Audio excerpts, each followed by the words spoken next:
নমস্কার, রসনের খোঁজে চ্যানেলে আপনাদেরকে স্বাগত।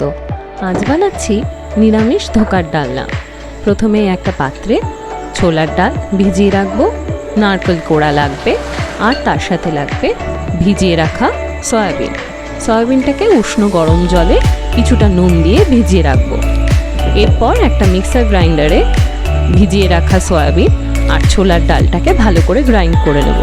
গ্রাইন্ড করার সময় আমরা বেশি জলের ব্যবহার করব না।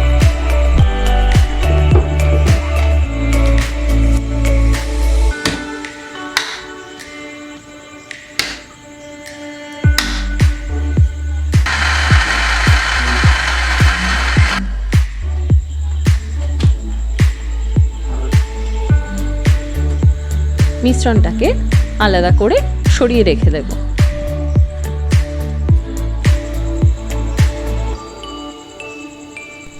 ফ্রাইং প্যানে সর্ষের তেল গরম করে গোটা জিরে ফোড়ন দিচ্ছি। নারকেল কোড়াটা দিয়ে ভালো করে নেড়ে নেব।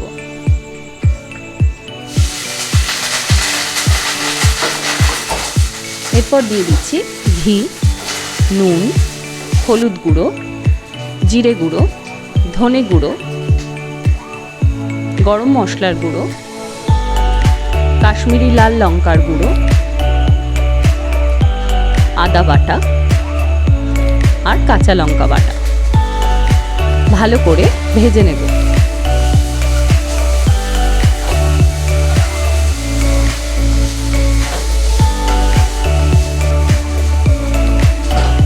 দিয়ে দিচ্ছি পরিমাণ মতো নুন আর চিনি।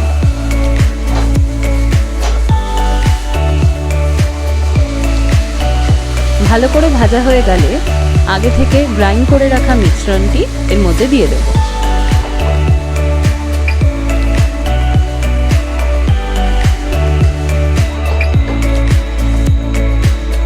জল শুকিয়ে আসা পর্যন্ত ভালো করে এটাকে কষাতে হবে।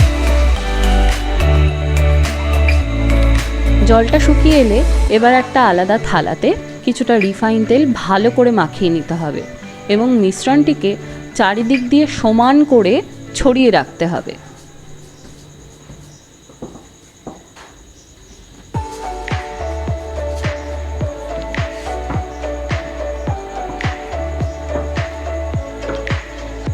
সমান করে ছড়িয়ে রাখলে পরে নিজের পছন্দ মতন শেপে ধোকাটা কাটতে খুব সুবিধে হবে।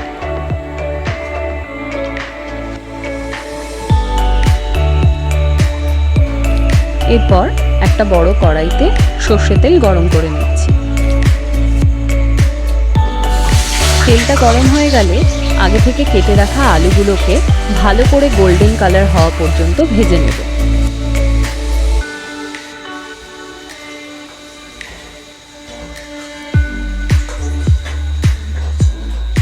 এবার ওই তেলের মধ্যে দিয়ে দিচ্ছি গোটা জিরে, তেজপাতা, শুকনো লঙ্কা, এর মধ্যে দিয়ে দেব কাশ্মীরি লাল লঙ্কার গুঁড়ো, এতে রঙটা ভালো আসবে।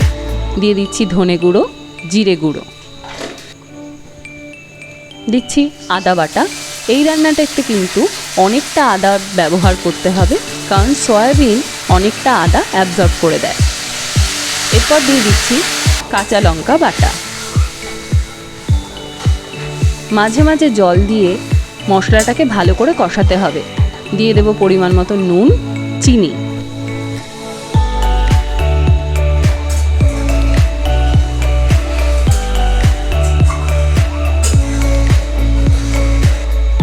দিয়ে দেব হলুদ গুঁড়ো। মশলাটা কষে এসেছে, এরপর দিয়ে দেব আগে থেকে ভেজে রাখা আলুগুলো। আলুগুলো দেওয়ার পরেও ভালো করে কষিয়ে নিতে হবে।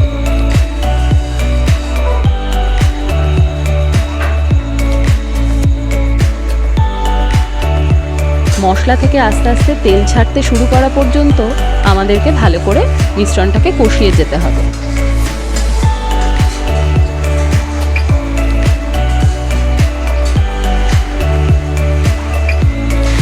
তেল ছেড়ে এসেছে, এবার আমরা দিয়ে দেব জল।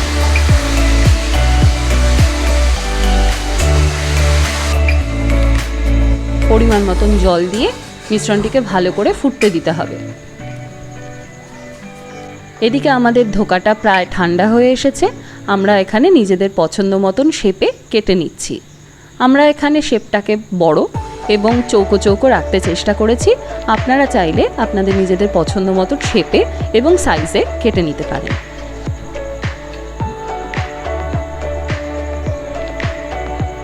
কাটবার সময় খুব আস্তে হাত চালাবেন, কারণ মিশ্রণটি খুব নরম হওয়াতে ভেঙে যেতে পারে।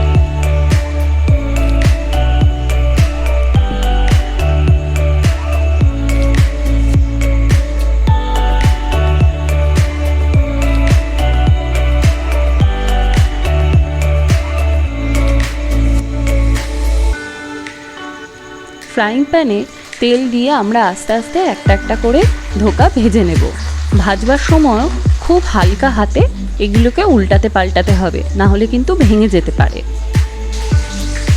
ভীষণ হালকা হাতে আমাদের ধোকাগুলোকে উল্টাতে হবে, কারণ মনে রাখতে হবে আমরা কিন্তু ময়দা বা বেসন জাতীয় কোনো বাইন্ডার এখানে ব্যবহার করিনি।